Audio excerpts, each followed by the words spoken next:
Mtazamaji, nipo hapa kwenye inaitwa Youth Science and Technology Summit 2025 kwa niaba ya mkurugenzi mtendaji wa Kituo cha Uwekezaji Tanzania Bwana Gilbert Terry, ambaye alipaswa kuwa mgeni rasmi, lakini kutokana na majukumu ambayo yameingiliana hakuweza kushiriki, na hivyo niko hapa kwa niaba yake.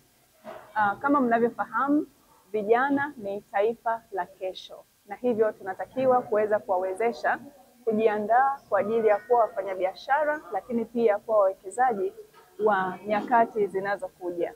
Kwa hiyo Kituo cha Uwekezaji Tanzania tuna jukumu la kuweza kunadi fursa za uwekezaji kwa wazawa na kwa wageni pamoja na vijana.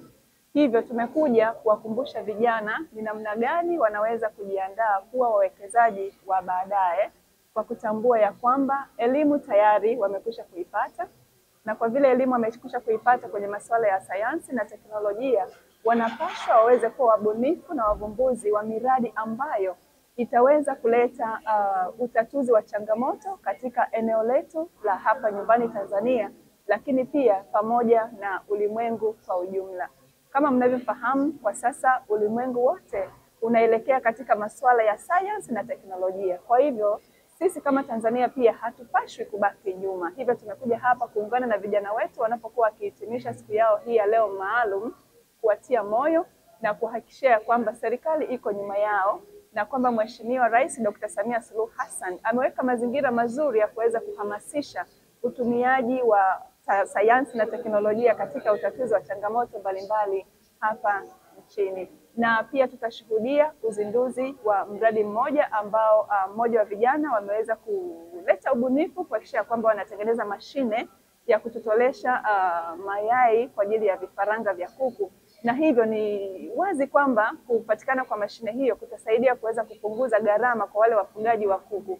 Kwa mfano, kifaranga kinauzwa kuanzia 2,000 mpaka 5,000, lakini kwa yule ambaye atakuwa amenunua mashine hii atanunua mayai kwa bei rahisi, na iwapo ataitumia atatotolesha vifaranga katika bei ambayo ni rahisi ukizingatia kama angenunua vifaranga. Na hayo ndiyo matunda ya ubunifu na uvumbuzi ambao tunatarajia kuweza kupata kutoka kwa vijana wengine, kwa namna ya kwamba unaenda kutatua changamoto ambazo tuko nazo hapa nchini. Yaani hiyo mashine itatumika vijijini na hata mijini. Kwa hiyo tuko hapa kwa ajili ya kuwaunga mkono vijana na kuambia kwamba serikali iko macho, iko tayari kwa ajili ya kuwaunga mkono kwa kuhakikisha kwamba wanatekeleza miradi yao katika eneo la sayansi na teknolojia. Majina naitwa CPA Deborah Wami.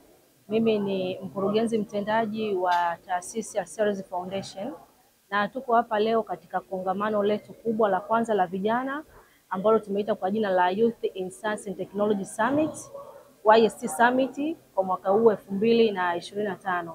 Tuko hapa kwa lengo la kuwakusanya vijana wote ambao wako katika fani hizi waweze kuonyesha miradi yao ya kibunifu, na leo tuko hapa kwa ajili ya uzinduzi wa mradi wa kijana ambao tumekuwa naye katika taasisi yetu ya Ceres Foundation.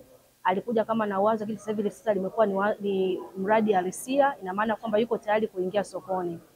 Na katika mkutano huu wa leo tumekusanya zaidi ya vijana 200 ambao mmewaona hapa, na tumeshirikiana na bodi ya wahandisi Tanzania ERB pamoja na AQRB, kwa sababu vijana hao wengi wanabezi katika hizo bodi mbili.